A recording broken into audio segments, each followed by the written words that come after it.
ഷാജി രാഘവൻ, മഖാനയുടെ പ്രാധാന്യം ഒന്ന് വിശദീകരിച്ച് നമുക്ക് ഈ ചർച്ച അവസാനിപ്പിക്കാം. ബീഹാർ എന്ന് എത്ര തവണ ബജറ്റിൽ ധനമന്ത്രി ആവർത്തിച്ചു? സ്മൃതി, എൻ്റെ നാട്ടിൽ ഒരാളുണ്ട്, അദ്ദേഹം എല്ലാ കല്യാണത്തിനും പോകും, കല്യാണ സദ്യക്ക്. എല്ലാ സദ്യയെ പറ്റിയും കുറ്റം പറയും, എന്തെങ്കിലും കുറ്റം പറയും. ഒരു കുറ്റവും ഇല്ലാതെ ഒരു സദ്യക്ക് പങ്കെടുത്തപ്പോൾ അദ്ദേഹം പറഞ്ഞ കുറ്റം എന്താണെന്നറിയോ?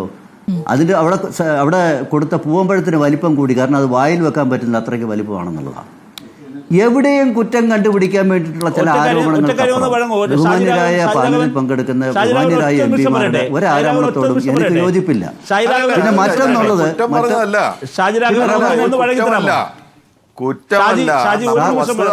കാര്യങ്ങൾ പറഞ്ഞു എന്ന് മാത്രമേ.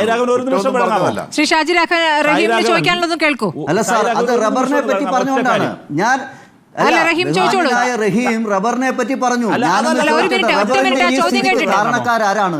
2014 മുമ്പ് അധികാരത്തിലിരുന്ന UPA ഗവൺമെന്റ് അവരല്ലേ ഈ റബ്ബറിനെ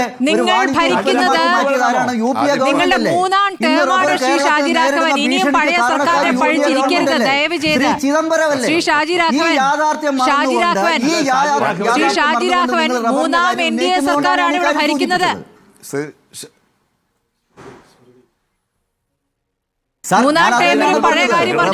വാണിജ്യ ഉൽപ്പന്നമാക്കി മാറ്റിയത് ആരാണ്? രണ്ട്, ഈ റബ്ബറിനൊരു താങ്ങുവില സംസ്ഥാന ഗവൺമെന്റ് പ്രഖ്യാപിച്ചല്ലോ. പ്രിയപ്പെട്ട റഹീമെ, കേരള ഗവൺമെന്റ് ഈ പറയുന്ന റബ്ബറിനൊരു താങ്ങുവില കൊടുത്തോ? എന്താ കൊടുക്കാൻ സാധിക്കാതെ വന്നത്? ശ്രീ ഉമ്മൻചാണ്ടി നടപ്പിലാക്കിയ ഒരു വിരസരതാ ഫണ്ട് പരിപാടി റബ്ബറിന് വേണ്ടിയിട്ട് ബഹുമാന്യനായ ഫ്രാൻസിസ് ജോർജ് അറിയാം.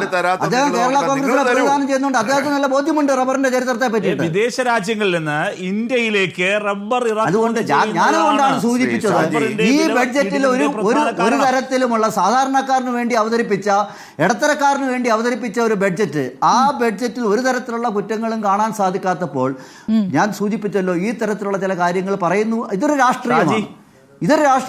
ഈ സാമ്പത്തിക സർവേയിൽ തന്നെ പറയുന്നത്, ശ്രീ ഷാജി രാഘവൻ, സാമ്പത്തിക സർവേയിൽ തന്നെ പറയുന്നത് കോർപ്പറേറ്റുകളുടെ ലാഭം വർദ്ധിക്കുന്നു, കോർപ്പറേറ്റുകളുടെ ലാഭം വൻതോതിൽ വർദ്ധിക്കുന്നു, എന്നാൽ തൊഴിലാളികളുടെ ശമ്പളത്തിൽ അത് പ്രതിഫലിക്കുന്നില്ല എന്നാണ് സാമ്പത്തിക സർവേ തന്നെ പറഞ്ഞിരുന്നത്.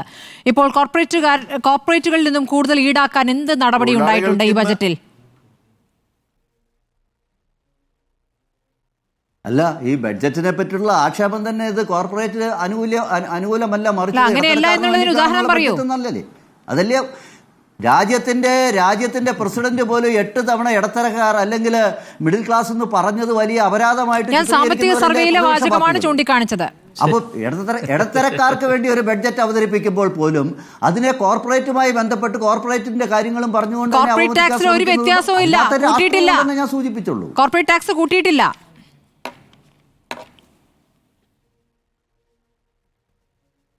അല്ല, അത് തന്നെ സ്മൃതി ഞാൻ സൂചിപ്പിച്ചത്. ബഡ്ജറ്റിനെ സംബന്ധിച്ചിടത്തോളം അതിൻ്റെ വിശദമായിട്ടുള്ള നോട്ടൊന്നും പുറത്തു വന്നില്ല. ധാരാളം അനോമലീസ് ഉണ്ട്. ഞാൻ പറഞ്ഞല്ലോ, ഒരു ബഡ്ജറ്റിൻ്റെ ചർച്ചയിൽ ഈ തരത്തിലുള്ള മൈന്യൂട്ടായിട്ടുള്ള ചില വിഷയങ്ങൾ ചർച്ച ചെയ്യുന്നതിനോട് എനിക്ക് വിരോധമൊന്നുമില്ല.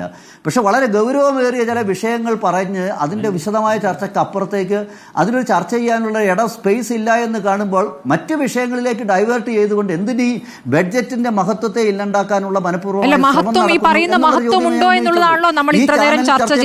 സാമ്പത്തിക വിദഗ്ധം പോലും നമ്മൾ സാമ്പത്തിക സർവേയും ബജറ്റ് പ്രഖ്യാപനവും തമ്മിലുള്ള താരതമ്യമാണ് നടത്തിയത്. ബഡ്ജറ്റിന് എന്തുകൊണ്ട് പ്രയോജനമെന്നാണ്? ശരി, അല്ല, കേരളവുമായി ബന്ധപ്പെട്ട ഈ 14 ആവശ്യങ്ങൾ അത് അനാവശ്യമാണ് എന്ന് താങ്കൾക്ക് തോന്നുന്നുണ്ടോ? അതാണല്ലോ അവസാനം പറഞ്ഞു വെച്ചത്. കേരളത്തിൽ നിന്ന് ചോദിച്ച 14 ആവശ്യങ്ങൾ അനാവശ്യമാണെന്ന് തോന്നുന്നുണ്ടോ? എനിക്കങ്ങനെ തോന്നുന്നില്ല. ഒന്നും കിട്ടിയിട്ടുമില്ല. പക്ഷെ വേറൊരു കാര്യമുണ്ട്, ബീഹാറില് എന്തോ ഒരു താമരവിത്തിന്റെ ആരോപണം. കൊച്ചു കേരളത്തിൽ 4 ബോർഡുണ്ട്. അല്ല, ബീഹാറാണ് ഫുഡ് ഹബ്, ഗ്രീൻഫീൽഡ് വിമാനത്താവളങ്ങൾ, പാട്ന വിമാനത്താവളം മെച്ചപ്പെടുത്തുന്നു, IIT സൗകര്യം മെച്ചപ്പെടുത്തുന്നു.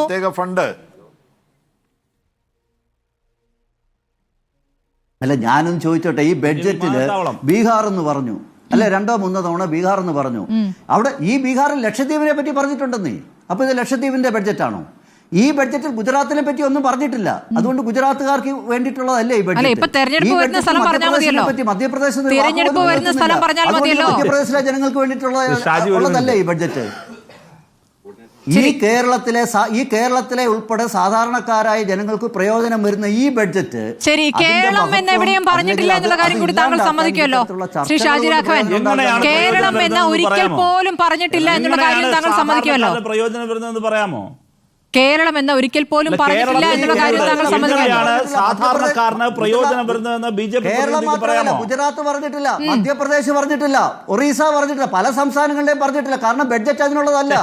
28 സംസ്ഥാനങ്ങളുടെ പേരെടുത്ത് പറഞ്ഞിട്ട് വികസന പദ്ധതികൾ അവതരിപ്പിക്കുന്നതാണോ രാജ്യത്തിന്റെ ബഡ്ജറ്റ് എന്ന് പറയുന്നത്? ഈ രാജ്യത്തെ 140 കോടി ജനങ്ങൾക്ക് വേണ്ടിയും പൊതുവായി അവതരിപ്പിക്കപ്പെടുന്ന ബഡ്ജറ്റ് സംസ്ഥാനത്തിന്റെ പേര് പറഞ്ഞില്ല എന്ന് പറഞ്ഞിട്ട് ഇത് ആ സംസ്ഥാനത്തിന് ഈ ബഡ്ജറ്റ് പ്രയോജനപ്പെടില്ല എന്ന് പറയുന്നു. ഷാജി രാഘവൻ, ഒരു സംസ്ഥാനത്തിന്റെ പേര് പല ആവർത്തി പറയുന്നു. ആ സംസ്ഥാനത്തിൽ തിരഞ്ഞെടുപ്പ് നടക്കാൻ പോകുന്നു. അത് എല്ലാവർക്കും മനസ്സിലാകുന്ന കാര്യമാണ് ആ പ്രഖ്യാപനത്തിന്റെ അർത്ഥം എന്താണെന്ന്. ശരി, നമുക്ക് അടുത്ത ദിവസം ഇതിന്റെ തുടർച്ചയുണ്ടെങ്കിൽ വീണ്ടും ചർച്ച നടത്താം. നമ്മുടെ സമയം അതിക്രമിച്ചുകൊണ്ടാണ്. വളരെ നന്ദി, വളരെ നന്ദി.